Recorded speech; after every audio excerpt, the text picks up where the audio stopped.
All right, welcome to Grow Your Channel Live. Today, it's Debbie and I. Debbie is here with me. Debbie, I'm super glad you're Hey. here. Uh, Debbie is one of my favorite people on the planet, and she has some of the best takes on these channels that I know of. Has her own channel and helps with a lot of other channels. And we have an exciting guest today. We have Shane Myler from the Ninja Kids. Ninja Kids has actually more than one channel, and they have 20 million plus subscribers. Shane has been the business mind behind all of this, and I'm super excited to have you here. So thank you for being with us today, Shane. Yes, Yeah, thank you so much. Everyone is so excited and grateful to get to meet you and ask some of your questions about how you guys grew your channel. Yeah. So let's talk yeah. about that. Let's talk about because I know what the big thing is for all of our clients and these businesses that we teach and we help is if you're starting out on YouTube, like how do you start? How do you actually get going and create a successful channel? Well, it depends. When you say starting, my question is starting from where? Because we're all starting from different points, right? Yeah. And if you're starting, like if you're coming from a village in Africa and you've never used electricity before, you're going to be starting out from a very different place. Yeah, no So, kidding. Yeah. but really, that's a serious question because how much do you need to learn? Do you even know how to upload a video to YouTube? Do you know how to use a camera? Uh, so let's assume that somebody has those basic skills. And then the next thing is decide what kind of content that you think you might want to make. Because the things that you're interested in may be a good place to start. But then the next thing is you want to ask yourself, how big is the pie? Because if you're interested in things that are pretty niche, then it might not be a very big pie. And so the first thing to do is say, oh, okay, let's assume that I'm into what's one of those famous or popular things that people say, like underwater basket weaving or something like that. So let's say you're into that, and then you go on and you see the most successful channel that does videos about that subject averages 100 views of video, and they have 1,000 subscribers, and they're go on socialblade.com. You can see how many views they get per month. Let's say they're getting like 300 views a month or 500 views a month, and it might be like, well, if you love that topic so much and you don't care how successful it is or how many people watch it, then go for it. But if you have a target of like, I would like to be in a space that has a bigger pie, then you're gonna have to find a different topic. Unless Yeah. you're just like so amazing at that that you just like create this whole new interest in a subject that previously didn't have a lot of interest. Then Right. if you're just like the best that's ever been, then you can pull in people that and you can be the biggest that's ever been. And that's really what we did with Ninja Kids. And the first thing that I did was, um, well, first of all, it's something that I have an expertise in and I'm interested in is martial arts and gymnastics. And my kids were martial artists and gymnasts. And I wanted to do something that showed kids being active and being and doing things other than sitting around playing video games or doing the types of stuff that my kids were watching and that I saw kids doing on YouTube. I was not impressed by, Hmm. and I wanted to do something that created more value for the viewers. Now, I did notice that there were other YouTube channels with kids that were doing these skits with superheroes, Ninja Turtles, Avengers, things like that. And they were sometimes getting extremely good views. And I also was not very impressed with their quality. And although I didn't have a lot of experience making film, I was very novice. I had never written a script. I had filmed a few home videos, and I had filmed my martial arts school's curriculum videos and then learned how to edit those and put them on DVDs for my students. And at our martial arts summer camp, sometimes I would film little skits with my students and then I would edit those. So that was pretty much the extent of my experience with editing and camera work. Um, although back in just throwing it back a few years before we started, so we started Ninja Kids in 2017, but I actually tried to start a YouTube channel in 2012. And I thought it would be fun to do a travel adventure channel with my family. I did not want to do a daily vlog, which was really popular and starting to pick up back then, because I didn't want to expect my family to be entertaining at any moment of the day in their normal lives. Yeah, So and they do have a problem with that. Those channels do. Yeah. yeah, so I wanted to stay away from the daily vlog because I just didn't want to micromanage that in my family. So I thought, hey, well, maybe if we can go on some travel adventures, we'll make some fun videos, and they'll be videos that we'll want anyways because they're just family memories. So we went to Central America in 2012, to Costa Rica and Panama. My oldest, Brighton, he was 8 years old. Ashton was 6, and my twins were 4 years old. They had just turned 4. So this was really by far the biggest adventure we had ever had, and to do it with kids that young was pretty insane. So we flew into Costa Rica, and then we drove across to Panama, and then we took all these boats and small boats to get to this island. And pretty much nobody in Panama, including our guide, didn't speak a word of English, and he was our guide for the whole 10 days that we were in Panama on this island with like nothing around it.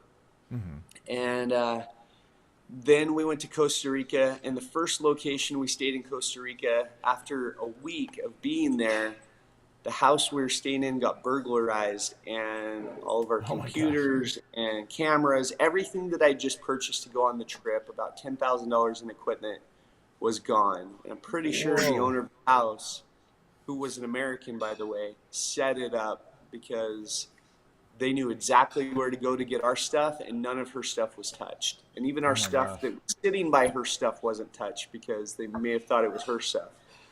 So anyway, I was devastated, and I even tried to get our laptop back so that I could get the footage that we had already shot. And somebody tried to tell me that they had the laptop and they were going to sell it to me, and I had to meet them by the ATM and give them $2,000. And they couldn't even describe the laptop, so I determined that it was a scam. Going to try to rip me off again. So, goodness. So anyway, the next location that we went to was this tent hostel. So we stayed in everything from some nice hotels to hostels. And we stayed in tree houses, we stayed in all kinds of things. But while we were at this tent hostel by this volcano in Costa Rica, I was sitting around in the open area, and there were all these young backpackers sitting around on their devices with it. It's at night, and the stars look beautiful, but their faces are glowing from their screens, their laptops and their phones. And I didn't even have a device. I couldn't edit, I couldn't import footage. So I'm just sitting there feeling sorry for myself. And then I think, you know what? Maybe this is a blessing. I can take this opportunity to fully engage in my family and not worry about capturing any footage or importing footage or editing. And so I told my kids the next day, I said, guys, Daddy doesn't have to work anymore. Let's just focus on having the best trip of our lives. I love that. And it ended up being an amazing trip. And I often have to go back and remind myself of that experience when I get frustrated about running the YouTube business today. So anyway, after that, I didn't want to touch another camera because I was just frustrated. So we got back home to Utah, And I said, let's do a more traditional approach. Let's get some acting experience. So we signed up at a talent agency, Stars Talent Agency, and we started going on some auditions for commercials and things like that. We um, did a lot of background work in big movies and some small parts and some commercials. And when Brighton was 10 years old, he got his first feature starring role. It was a Christmas film called The Last Straw, which was a cute Christmas movie, but not like a big theatrical blockbuster. So we had fun with that. I'm gonna see if I can find a But picture of that. See if I can show that. The Last Straw, huh? yep, Who was the director on that? Rob Diamond. Oh yeah. Okay, I know Rob. Okay. Yeah, and it had Corbin Burnson was a lead in it as well, so that was cool to That is cool. get to work with him. And Okay, I've got a picture. so I'm going to show this to everybody. There we go. There's The Last Straw. That's awesome. And he's super happy to be in there. Oh, there it is. Oh, look at Yep. that. That's great. Awesome. Very cool. so Brighton, he worked like 12 hours a day at 10 years old, made about $100 a day, Okay, that's and great. yeah, so not much came from all of this. That was the biggest role, even though it wasn't a big blockbuster movie. And I was doing a lot of work just helping people out with YouTube fan films and stuff like that. So basically, I consider this time education for myself. I was paying attention to how people use their equipment on sets and how directors talk to their actors and what the grips did and the lighting people did. And so I was just learning as much as I could while we were on all of these sets. And we were on everything from big blockbuster movies like Independence Day 2 to little fan films on YouTube that were just, had like $1,000 budget. And so I'm just learning everything that I can. And then one day, well, after a while, I start to feel like I've learned about as much as I can and that my voice isn't properly being heard because, who's going to listen to like a stuntman or an extra the day that they're shooting the video, right? Right. They don't, they've got too much to think about and they don't want to hear that their script could be better. So, I volunteered to do some work on a Star Wars fan film for free. But I was going out of town one weekend that they were working on it, so I got somebody else to fill in for me that weekend. And then while I was going out of town, we're going to Las Vegas for our kids were competing in a gymnastics meet. I got an email that said, my wife was going through my email. She's like, "Oh, sorry, honey. They said they don't need you anymore for the Star Wars fan film. I know you really wanted to do that." And she's like, I can turn around and we can bring you back if maybe they'll still want you if you're not out of town this weekend.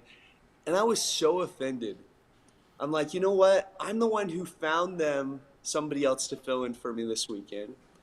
And I offered to do the job for free. And they fired me from a job that I wasn't even being paid to do. So I'm like, no, I didn't even really want to do it anyway. I said, look up the next movie that's coming out that has martial arts in it. And she looked up and saw that Power Rangers was coming out in 4 weeks from that day. So I said, okay, switch places, you drive, and I'm going to start writing a script. And in 4 weeks, we're going to have a Power Rangers fan film on a brand new YouTube channel. And so I started writing the script that night, and it was absolutely horrible. I had no idea what I was doing. But I decided to turn off all distractions. I didn't watch TV for a month. I didn't listen to the radio, podcasts, nothing. I just kept my mind clear, and I kept a pencil and a notepad with me, and every idea that I had, I wrote it down. I used some lame software for script writing. That's the only time I ever used that software, but it got the job done. I got the script written, and as I was writing it, ideas started coming to me. Originally, I was thinking maybe I would make like a 3-minute long video. So I gave myself a 4-week deadline and a $2,000 budget. And my ideas kept growing until I was to 10 pages on my script, which wouldn't have been so bad, except I'm like, okay, I'm 10 pages in, and I haven't even gotten to the part where they use Power Ranger costumes yet. They don't even know they're Power Rangers yet, because it's an origin story. So they start with no powers, and then they end up getting powers, but they don't even understand it. And then at the end, they get beamed away. But it's really like the first half of an episode. But I was out of money and I was out of time, so I just made it. Mm. And I'm like, okay, well, it's not bad. It's not perfect, but it's not bad. But it's the only Power Rangers fan film or parody that's ever been made that has no Power Ranger costumes. So I made it. I put it up on my YouTube channel. And actually, before I put it up, I'm like, okay, what do I do with music? Because if I can ever monetize this thing, I don't want to just use copyrighted music or where to find it. So I got in contact with a composer who said he charges $500 per composed minute. And he asked me what my budget was, and I said I had $600 left. And he said, okay, I'll do the whole episode for $600. But he said it will take him at least a week. So I'm like, all right, well, I was going to upload this tomorrow, but I guess I'll wait a week. So I made a little 30-second trailer, and I put that on the channel. And then a week later, I put the main video with his composed music on the channel. And then it sits there, right? Because I don't have any subscribers. Mm-hmm. And then I go to my martial arts studio, and I make this thing that says 7 ways you can help this new YouTube channel get started. If I can remember all 7. Let's see. It was subscribe to the channel, watch the entire video, comment on the video, share the video, and I don't remember the other 2. But I made this flyer and I passed it out to all of my students, and I told them, for every one of these things you do, I will give you a dojo dollar, which is like a fake dollar that you can only spend at my martial arts studio. And so that got us probably like a couple hundred views, right? So a little guerrilla marketing here for your channel. Yeah. So I'm just trying to get it some traction, get it in some type of algorithm so that it starts suggesting. So after about 3 weeks, the video had 2,000 views and like 100 likes. So probably 100 of those views were from me. But that's great. You do what you got to do, right? Yeah. So then I'm in California with my kids at their black belt test, and all of a sudden it starts getting views. And so then it gets 2,000 views in one day, and it doubled from 2,000 to 4,000. So I'm freaking out, excited. There we go. Yeah. And then the next day it doubles again, and it's like close to 10,000 views. And I'm like, what in the heck is going on? I'm so excited. All these comments are pouring in, and my email is just lighting up with comments because I have notifications for every comment that comes in. The next day, I get another 10,000 views, so it doubles again. Woo! And then the next day, it gets 50,000 more views. So I'm sitting at almost 100,000 views now, and I'm still in California at the black belt test over the weekend. So by the time I get home from the test, I'm sitting at close to 200,000 views. and I only had 2,000 views when the weekend started. That's So amazing. super excited. But here's the thing. Is your phone going off all the time too, getting notifications? Oh yeah, I had to figure out how to turn off notifications at Yeah, that point. I remember doing that too. Yeah. So here's the thing. I hadn't monetized the channel yet because I didn't have 1,000 subscribers when I left, and you had to have 1,000 subscribers to monetize it.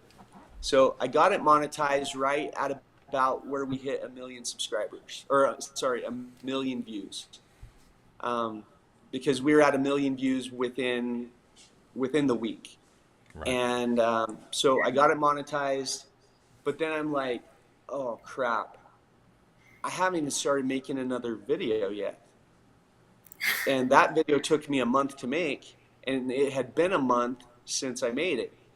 So I'm like, okay, well, everybody's asking for a sequel because it ends in a cliffhanger. And everybody's like, what happens? So I'm like, okay, well, I guess I better start writing another script. And this one, I decide as I'm writing the script and it's just getting bigger and bigger and bigger, I'm like, okay, I'm going to give myself a bigger budget this time. And we had already started making money from the YouTube channel. So I decided to spend $10,000 on this episode, and it took me about 2 months to make it. And it was very successful as well, but I was pre-spending money that the channel hadn't earned yet. So basically I was, whether I didn't know if the views were going to stop any day. So I'm like, well, the views might stop any moment. And they actually did for a little bit, a couple weeks in. All of a sudden, real-time views went to 0 for 3 hours. And I just thought, well, it was cool while it lasted. It was a fun run. And that was it. I thought that was it. So then after that, then they fixed real time and the views came back. I learned that happens occasionally. Yeah, it does. But they came back and I was just like so freaking excited. So I was Actually, this was probably before your time. This was about 10 years ago, but they actually had it where it would stop every once in a while. I can't remember what the count was, but it would actually stop for a while so that it could count, and then it would restart again. And that was like a normal thing for a few years. Yeah, that's probably what they were doing because this was 7 years ago. Yeah, okay. So yeah, early 2017. So yeah. So I'm working around the clock. I'm writing scripts like crazy. I'm trying to find people who can help me. So I reach out to try to find some script writers who can help me, and I end up finding somebody who wrote something that looked like it was kind of funny that they made an episode out of, or a pilot. So I worked with him for a while, for a couple weeks, and he would argue with me about every idea that I had, and I'm like, dude, this is my thing. I want you to help me write it, not take over it. And his ideas were garbage, in my opinion, which my opinion obviously trumps his opinion in this scenario, right? So I basically said, sorry, I can't work with you anymore. This isn't working. I'll just write it myself. So I ended up writing it. We went out and produced it. This one was way harder. It was like 7 days of shooting, and some of these days were 16-hour days. Because we shot one scene in the sand dunes. It was a 2-hour drive. We shot from sun up to sundown, and then a 2-hour drive home. And when the sun set on the first day, my heart dropped because I wasn't done with that scene. I was almost done. I was like 90% done. So I go back, I edit the footage, and I'm like, I miss these things. And my wife's like, that's okay. We'll just go out and do it again. But then I'm like, okay, well, there were these other parts that I rushed. So we ended up spending another full 12-hour day out in the sand dunes. One of the other scenes that we shot, we spent the whole day shooting it in a backyard. And then I looked at the footage, and I didn't like the footage. So we went out and we completely reshot the whole day. So this one episode took 7 days of pretty much 12-hour shoot days of each of the 7 days. And that's working with kids too. And so not that they were necessarily working the whole 12 hours, but I was working the whole 12 hours. Right.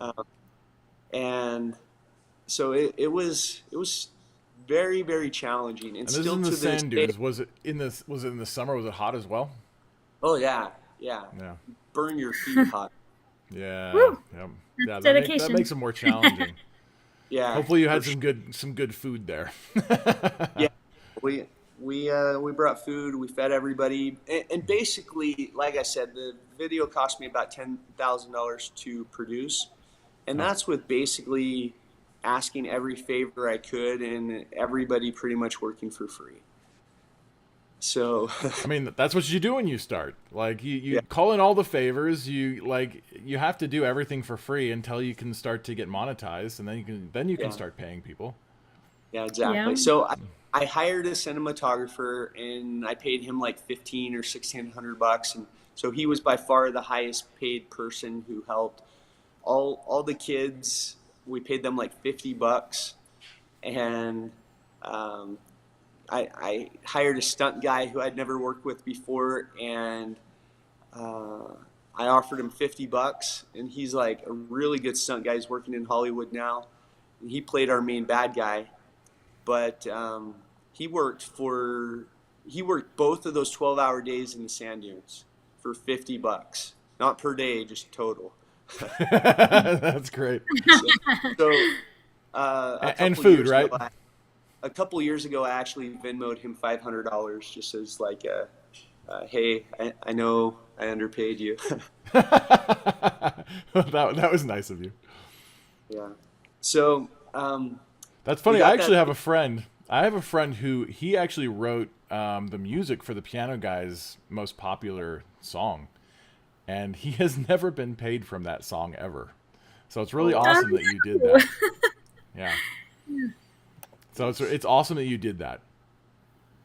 so yeah, I'm sure there's some people that I've missed, but I try to make good when people have helped and they've worked for a lot more than or for a lot less than they were worth, and Yeah. so I try to go back and do that when I remember. Um, so I knew I couldn't keep making videos of that caliber, because then I could only put up like 3 or 4 videos a year unless I had help. So I started making lower production videos in between my higher production videos. And so while I'm working on these big scripts and these big productions, and I'm running my martial arts school full time, I'm squeezing in faster production content.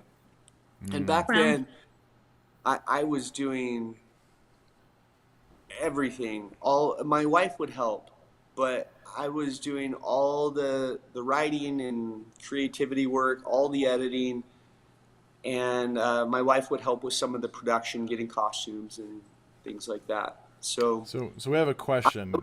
working around the clock, like I was killing myself this first couple years to get the channel up and going. Yeah. How long? Well, really quickly before I ask this question, there's someone asking a question. What your song was? Your most popular song? Ooh. It's called Being Awesome. Being awesome. Yeah, on Spotify, it's just called the Ninja Kid song or something like that, I Okay. think. Oh, Yeah. And that has 400 million views on it. Yeah. So Sean Burrows wrote Oh yeah, that's great. Oh, Sean's a great and friend of ours. Yep. oh, yeah. nice. So he did a great job. We worked on that and we tried to find people who could make a song for probably about a year, and it was just going nowhere. And then the first one that Sean wrote showed promise, so we went with that. And um, so yeah, he also helped to produce it and the music video, and connected us with a dance choreographer, and Yeah. so it turned out really well. But that's probably my favorite video on Ninja Kids TV. So your first year full time, how many hours a day would you say that you spent on making these videos? Um, Probably on average like 14 hours a day. Wow. And So, what would you be spending most of your time doing? um, ideas. So editing was a lot, writing was a lot, Hmm. and research to come up with ideas. And the actual on set time where like the kids show up and do stuff, that was a small percentage of it. So the kids, even if they feel like they're working hard, I'm like, you have no idea. Yeah. It's like the time that you guys are spending is a tenth of the time that I'm spending on these projects. Oh, for sure. No question. So, thank you. There's some questions that we've been asked. I'm going to ask you some of these questions at this point. So I'm going to go. I'm going to start with Janet Thaler. I know you've talked to her a couple of times actually. And her question was, how do you hire or outsource so you can replace yourself and streamline your channel so it runs itself more, and you get ahead and you can focus on building a brand? Yeah. Yeah, I don't know. That's a good, honest Yeah, answer. because here's the thing. There's been a lot of YouTubers putting up videos lately about quitting YouTube, whether they Yeah. themselves are quitting or they're commenting on other people who are talking about quitting. And Marquise Brown, is that his name? So he put Oh, up yep. one that Yep. really great insight about this. There's just it's very hard to scale creativity. Marcus Brown. Yeah, and Matt Pat just did, and Yeah, Tom. I can't remember his last name. Tom Scott. Tom Scott. Yep. Yeah, they've all done that.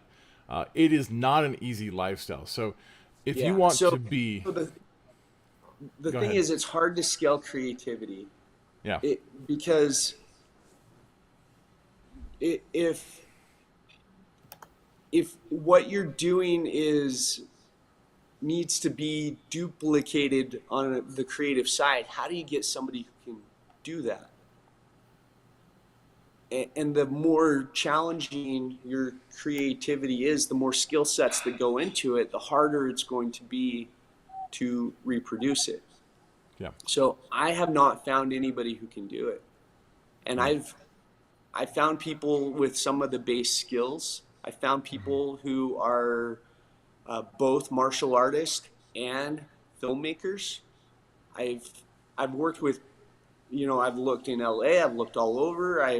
I just can't find anyone who can do it. Now I have people who have a lot of the base skills, but they're just missing something. And I try to help them and teach them how to fill the gaps for those things, but so far I've not been successful at doing that. Well, So and there's and this other is things something that, that's difficult for a lot of businesses, especially with YouTubers, because you have to make enough money that you can pay the right amount of money for the right people to do the jobs. And if you can't make enough money to do that, then you have a problem, and well, it's not Ninja scalable. Kid TV is a multi seven figure channel. And so I'm basically giving all the money to somebody who can do it. Like, I don't even want the money if somebody could successfully do it. I just want it to continue to be successful while I'm not doing it. But also And to have it run your way. well, Yeah. it doesn't have to be my way, it just has to be a good way. You know what I'm saying? Like, there's a formula. I didn't invent the formula. I just Right. know how to use the formula. And so it's not my way, it's the way that works. And it's the way Right. that offers intrinsic value to the viewers. And so, yeah, I mean, lots of people have done this formula in the past, just nobody's done it successfully on YouTube. Um, and nobody has, but people have done it in theater and television, or not theater, but in movies and television. Yep. But that's different. And it's difficult for those people who have done it in movies and television to understand the differences that content creation on social media Because content creation, you're wearing several different hats. You have to be the producer as well as the director and the writer, because you have to understand what people are wanting to see. Yeah. You have to Yeah. understand what's Well, happening with the algorithm. to some degree, it's not that hard to hire producers, Hmm. and it's not that hard to hire actors.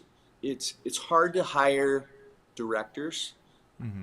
but even more than directors, the hardest thing I've ever found is to hire writers. I have never found a good writer. In all the years I've been doing this, that's the one position I've never been able to find somebody who could do it. That is really interesting, because I know a lot of screenwriters, but screenwriters for TV or film are different than for YouTube. Yeah, but just because you know screenwriters doesn't mean you know good screenwriters. And it also doesn't mean that you know screenwriters who can write in this formula. Right. And one of the hardest things about filmmakers is that they don't know that they're not good. Yeah, no, that's fair. That's actually really fair. Right? And Uh-huh. because I'm not even talking indie filmmakers. Most indie filmmakers suck. They just do. Otherwise, they would be Making a lot of putting money. their movie in somewhere other than just film festivals for free, right? So, but they don't. If they're just fans of it and they're not making it for other people, that's fine. That's what they like. That's great. More power to them. But that's not going to help to build a brand, right? I need somebody who actually knows how to make things that other people like too, not just themselves. Yeah. Yep. Absolutely. And but it's not just indie filmmakers. Look at Hollywood. Look at Disney. Disney doesn't even know how to make people who can write scripts, or they don't even know how to find people who can write scripts lately. When's the last time a well-written script came out of Disney? Well, it's yes. Well, we can get into that later, but let's. I totally agree with you. Let's get to the next question, because this is really good, and I think we can follow this up a little bit. This is something that I can answer probably, but I think it would be interesting to get your answer as to what you do.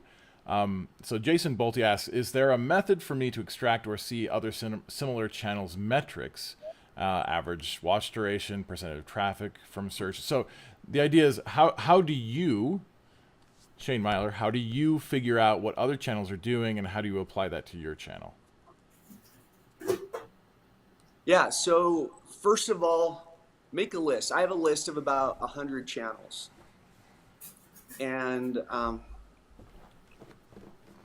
make a list of channels that either have content that you're interested in making, or you think they serve a similar demographic. Or, sorry about that. It's all good. Noah. All right, somebody's gonna get the door for me.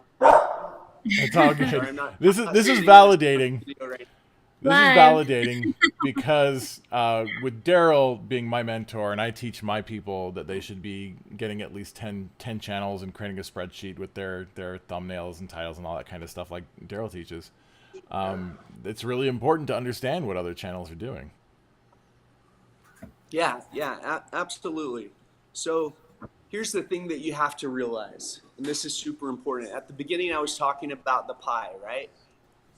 So there's only so many people on Earth, and there's only so many people who watch YouTube. And of those people who watch YouTube, there's so many people who are interested in certain types of content. So once you have your list of channels, I would say at least 10, then go on to Social Blade and see how many views they get. Now, this is harder than it used to be because of shorts, right? When there weren't shorts on YouTube, you could get a better idea of people's metrics. But now that they're shorts don't really monetize. So if somebody's getting 100 million views a month on shorts and they have 10 million subscribers, then they probably still have a day job. Yeah. In fact, we just reviewed a channel like that today, Dr. Julie, who she's making most of her views from her shorts. And her subscribers are all because she has millions of views on her shorts, not from her long form videos. Yeah. So that's kind of difficult to monetize. Now, money isn't the most important thing, but it's very difficult to keep making the content that you want and to share the message that you want if you're doing it free, right? Because we all have to survive. Right, So, exactly.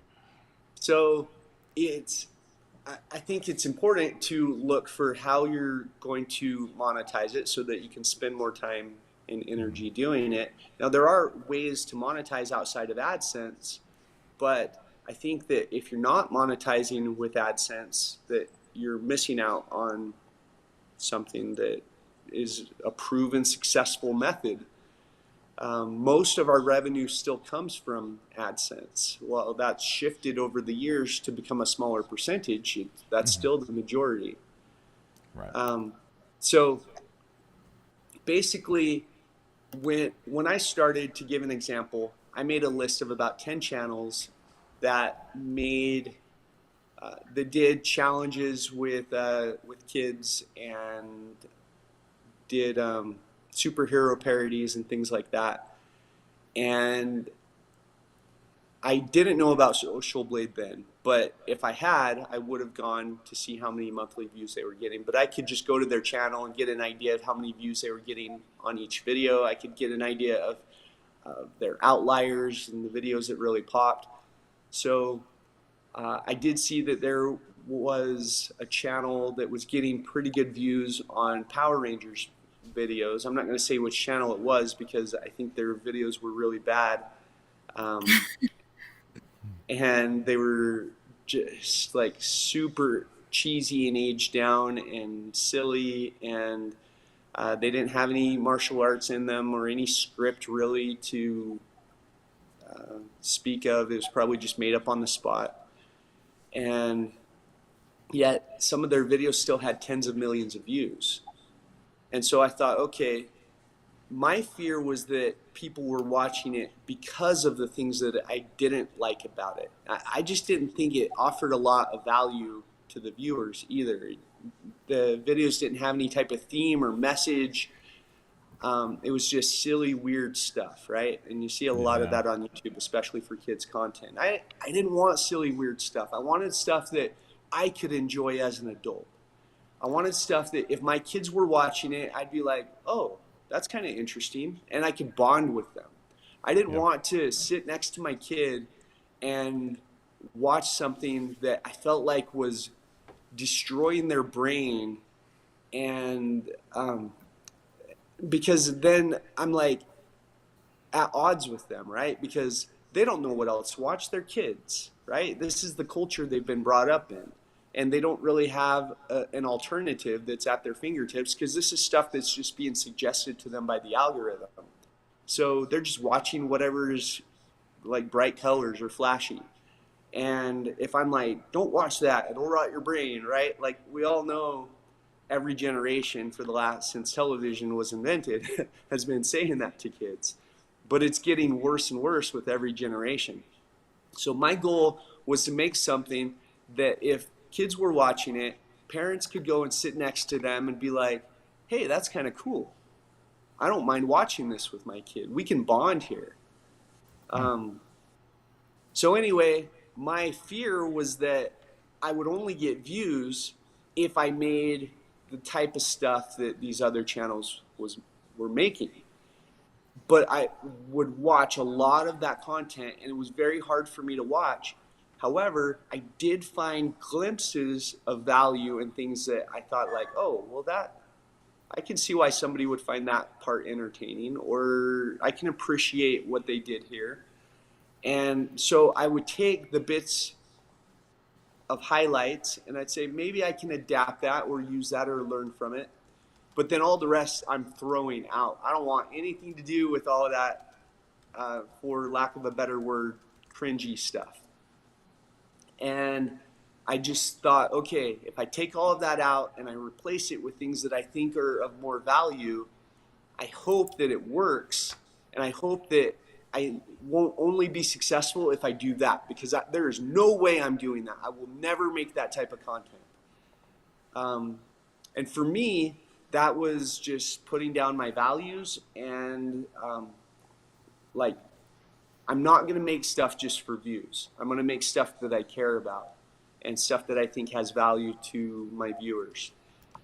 And so I made that first video, like I said, and when it started getting views, I was really excited. But that video ended up getting 75 million views in the first 12 months. Wow. That's amazing. Uploaded on a channel with 0 subscribers. So wow. I was excited that I didn't sell out my values, and it skyrocketed light years beyond the views of any of the videos that I had watched to learn from what was already out there. So that's an example of expanding the pie, right? So if you're interested in something and nobody else out there is doing it as well as you think they should be doing it, then you have the opportunity to expand the pie and pull in an audience that has never been interested in that because it wasn't executed very well. Mr. Beast is a perfect example. He massively expanded the pie, right? Yep. And lots of people are trying to follow him by taking a piece of his pie. So, but that's the other question is, how big is the pie now? Are you better than everybody else that's out there, and can you expand it? If you're not better than everybody else that's out there, then you're not going to be able to expand it very much, and instead you're looking to get a piece of the existing pie.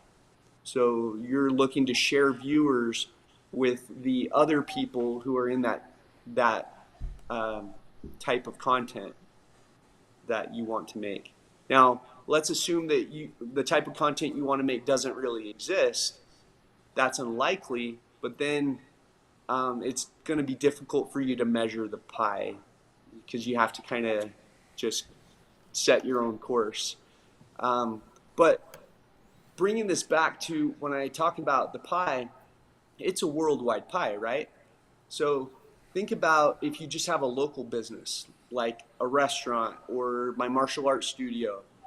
We need to do our best to run the best business we can, but we're not competing against the best martial arts school in the world. We're only competing against the other activities in our local area, the other martial arts schools and the basketball programs and things like that, right? Because people only have so much time in the day and they have to choose. Do I want to do martial arts, or do I want to do basketball, or do I want to do swimming? So we need to do our very best to run the best program we can that makes people want to come and join our program instead of do a swimming class.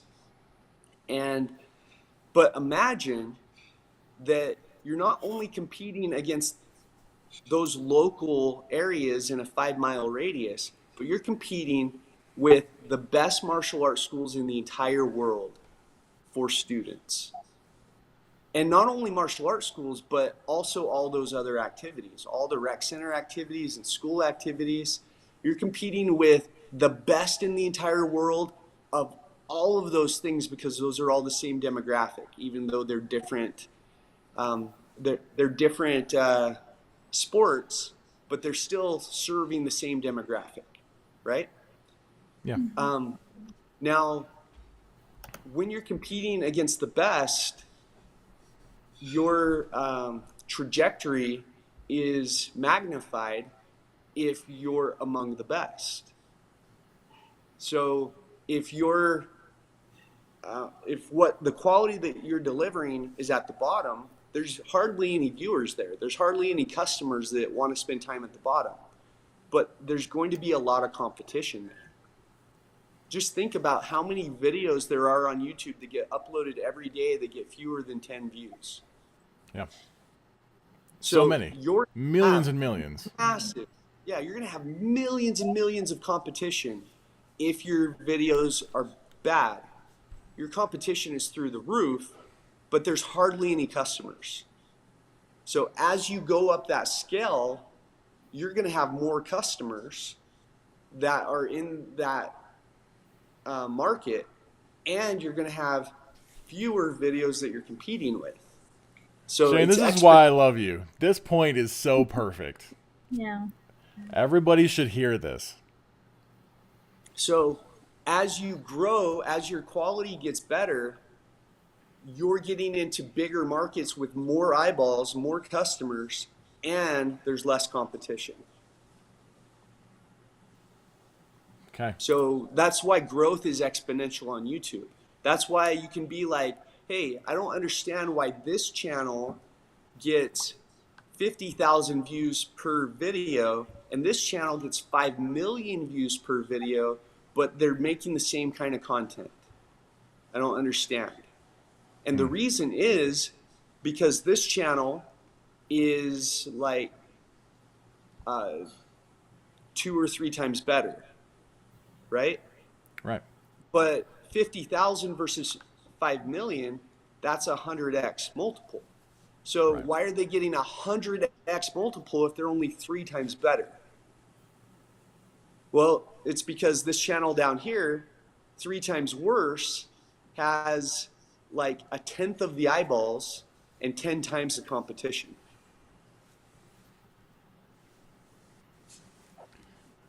I love this. This is easy math. This is great. Debbie, did you have a question? No, I was just going to ask him what his advice was for people to, not get started, because we already covered that, but get to that level if they already have a channel and they're asking that question. Yeah, why doesn't my content have more views when it's similar to this other one? What would your best advice be for them? Every success story, every overnight success has a 15-year backstory. So if you don't have that 15-year backstory, you haven't earned the success. Yes. I love that so much. Yeah, it's a 20-year overnight success story, right? Yes. Yeah. Yeah. So even so that's why I told you some of my backstory, and it goes even further than that. But I have so many skills that by 2017, when I started that channel, I had so many skills in the type of content that I wanted to make that I had been developing for decades.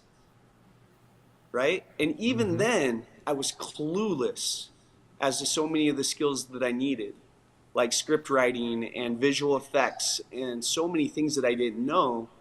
But making that first video put me so far out of my comfort zone that I grew and I learned so much so quickly. And that's part of it, is just starting the process. And that's why people say just start, because starting isn't necessarily about succeeding, because I had started and tried things in the past, and I had uploaded videos in the past on YouTube, not with massive intention of success, but with just dabbling and experimenting.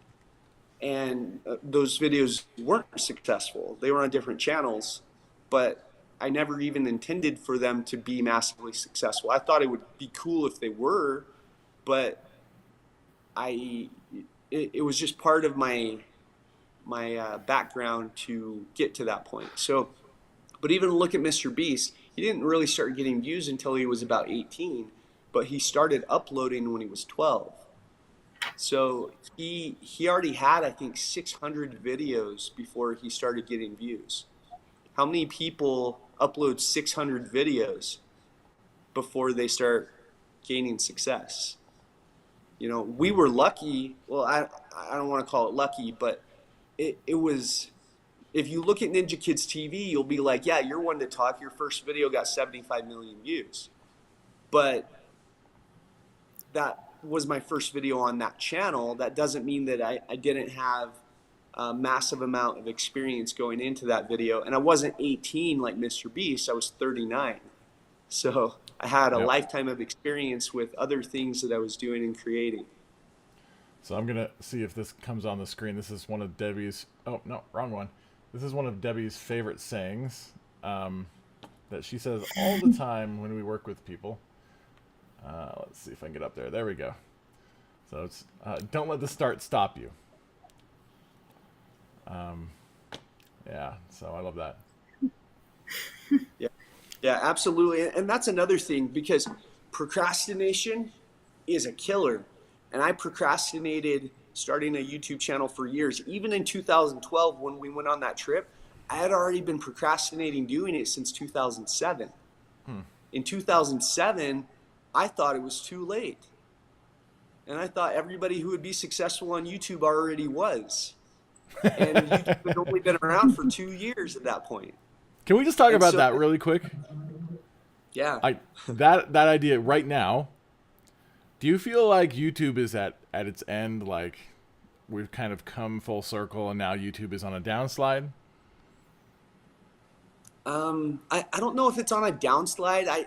From what I heard, there are fewer views happening to it, but at least that's what my YouTube partner manager said to me at our last meeting, that last year had fewer people engaging with it than the year before. But I think that it was artificially increased because of lockdowns. So, but still, people are having more success on YouTube every year than the previous year. Right. So I think there's still massive amounts. I still see new channels that pop up every year that are gaining massive success. For sure. If you're someone starting right now, I mean, would you be discouraged, or would you forge ahead, or what? What would you say to someone? It depends. It depends on your formula. I do not think Ninja Kids TV could be successful if it started now. And that has a lot to do with the Made for Kids designations and the COPPA stuff. Oh yeah. And that's been a big fight. Ninja Kids TV has been received a lot of Made for Kids designations, even though the other channels in the demographic that are successful do not receive those designations. They have navigated around it, where YouTube has told me that because of the channel name, it is making it more difficult for Ninja Kids TV to navigate around it. So there's been battles with YouTube ever since the first year that we did it. Don't think that this is all just a creative job. And that's one of the things that Marcus Brown talked about. There's a lot of things that start to distract you from your creativity. Like, and he brought this up too, when you first have a brand deal, not even first, but anytime, then that's exciting. It's like, oh, a sponsor wants to work with me, and that's cool. But then you have to talk to them and negotiate, and there's contracts and then feedback with them. And so it just starts sucking your time away in other ways. And then with YouTube, you get copyright claims that are malicious and fake, and or even if they're not malicious, you still have, sometimes they're by accidents, and just things you have to constantly navigate. In 2017 and 2018, videos were getting yellow dollar signs, which basically means no monetization. And YouTube apologized for some of how they came out after what was it called? The Kidpocalypse stuff. Yeah, they apologized for going after it with a shotgun instead of with a scalpel or something like that. So, because they basically just demonetized millions of videos just to tell the media that they took action. Yeah, no, there's a lot of friends of mine lost millions from that. Yeah. Like, that was rough. Yeah. So our first video on Thanksgiving, about 6 months after we uploaded it, it got demonetized. And YouTube wouldn't tell us why. It was still getting views after that. It had about 45 million views at that point. But it got demonetized, and they would not tell us why. They wouldn't fix it. So it was just caught up, and it was one of those videos that just got hit. And we had other videos around that same time that got deleted. They wouldn't tell us why. They said, we're not giving you strikes for these, but we're deleting them for community guideline issues. And so every video that I've ever had a community guideline issue with, I ended up getting back or re-uploading and not having a problem. And so they don't necessarily tell you why there's issues, because they don't have a good reason why there's issues. Right. And if they don't tell people, then they don't have to be consistent, and they don't want to be consistent. So that's part of the battle too. And that I hired somebody just to deal with YouTube. Just, Well, and that seems to happen but all over social media. Even Facebook. Facebook's notorious for not even having anybody around to answer any questions, and you have no idea yeah, why something gets hit. yeah. So that video, our first video, in then a few months later, not only did they demonetize it, but then they ended up age gating it. So you have to be Oh, signed in with an account proving you're 18 just to watch it. And I'm oh my like, you got to be gosh. kidding me. There's not even anyone that's 18 in the video. So that was that was kind of an emotional blow for me, I but we bet. kept going at this point, and YouTube they just wouldn't help at all. So you'd think, oh, a big channel, successful, they help you, they bend over backwards for you, and they do help with some things, but it's amazing how much they don't help. So anyway, 2020 comes around, and there's the Made for Kids COPPA stuff. And Hmm. some of our videos are getting switched. We switched a bunch of them ourselves, but some of them were like, no, this can't be switched because based on YouTube's guidelines, this has like combat or kicking in the head and things like that. That's the stuff they said they don't want designated Made for Kids, Hmm. but including that first video. And I thought it anyway, was that just. first I thought it was the blood to begin with, wasn't it? Like with the they the tooth they're not. videos and Yeah, they're not clear. Like I said, they don't yeah, like to be clear with their guidelines because then they have to be consistent. yeah. So this first video that is age gated, I'm thinking, well, it's age gated, which means nobody watches it because it gives you a warning that says this video is for 18 and over. It's basically like worse than rated R according to that restriction. And so people see that and then they don't watch it, right? So it's only Yeah. getting probably like a couple hundred views a day at this point. Right. So um, I'm like, well, at least it's not going to get designated Made for Kids because you have to be 18 to watch it. I was wrong. They switched it to Made for Kids while it was age gated, and it remained age gated for 2 more years. Wow. Jeez. Oh goodness. That's crazy. So anyway, after 2 years, they took off the age gate, they left it Made for Kids, and then they agreed to remonetize it. So that I mean, video that's was good, but did it get a lot of views after they reset it? not really. I Yeah, mean, because you lose all the momentum. they trickled back in a little bit, but it was demonetized for 5 years. Yeah. Phew. So That's I just rough. share that because I mean, that's one of just so many hoops that you have to jump through to make a successful YouTube channel. And depending on your formula, there's more hoops you have to jump through. And Yeah. clearly, I do martial arts with young talent. And so YouTube is like, we don't know where to put you.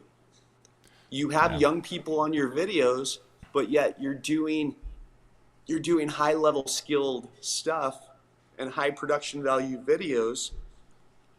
So they don't know where to put us. So Ninja Kids TV is the most successful channel in the world that's designated Made for Kids, but isn't a preschool channel.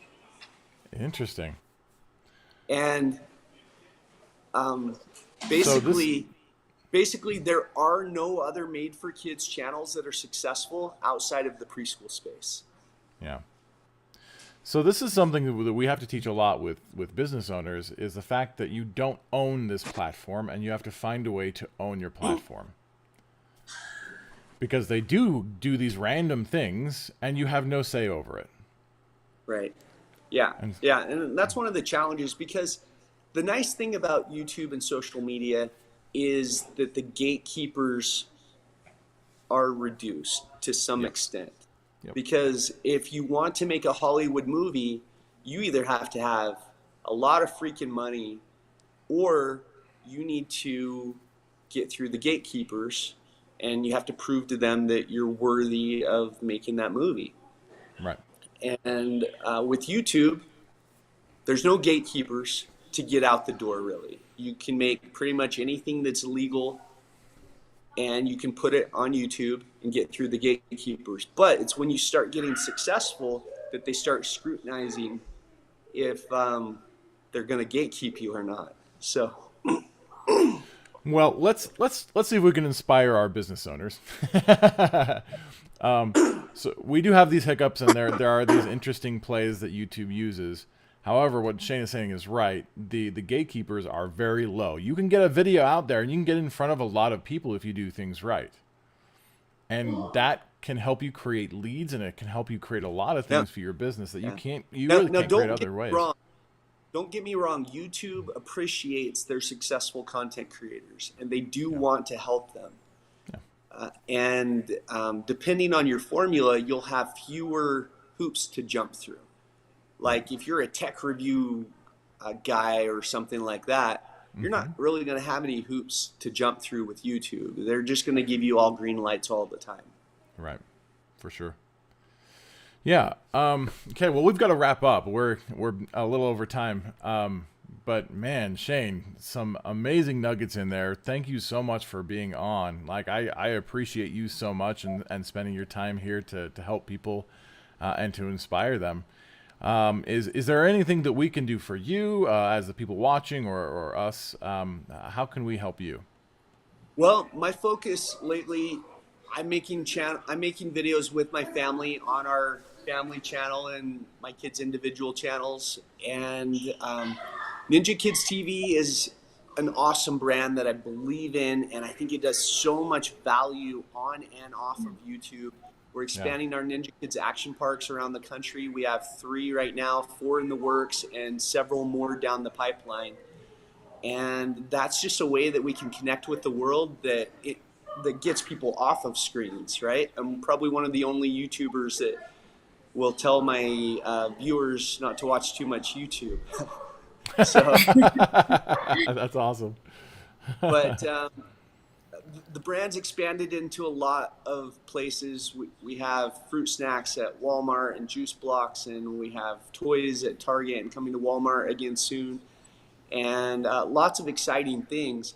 But if there's anybody out there who knows somebody that's just super badass at making the type of content that works with the Ninja Kids formula, with script writing or like being a channel master, that's what we call our people who are in charge of a channel, then, have them reach out, because as much as I love it, my bandwidth is spread thin. And right now I'm focusing on content with my family, which has kind of moved off of the Ninja Kids TV channel. And I need people to, and it's not about money only, but it's certainly not something that they would be doing for free if they could successfully do it. Yep, absolutely. Absolutely. Cool. We should have lunch sometime. There's definitely some things we can talk about there. So thank you, Shane. I appreciate you. And Debbie, you're amazing. Thank you. Make sure we do this every Tuesday morning at 11:30. So make sure to hop on. Christina has been amazing with a lot of comments, so thank you. She's got some recommendations down there for some people, apparently. So. I'm a podcast noob. You send me that link, but I don't even know how to get on. I've been trying. Oh, okay. Interesting. I'll have to have you show me that. I'm a YouTube expert, but I am a podcast beginner. It's all good. It's all good. We'll figure it out. Thanks again for being on, Shane, and thank you for watching, guys. Make sure to mark if you're on live or on the replay. We'd love to know what you watched, and if you have any questions, we'll try and go through back after this is over and try and answer all the questions we can. So, thanks again, and I'm Nate Drew. Debbie Hart. Signing off. Awesome. All right. Thanks, guys.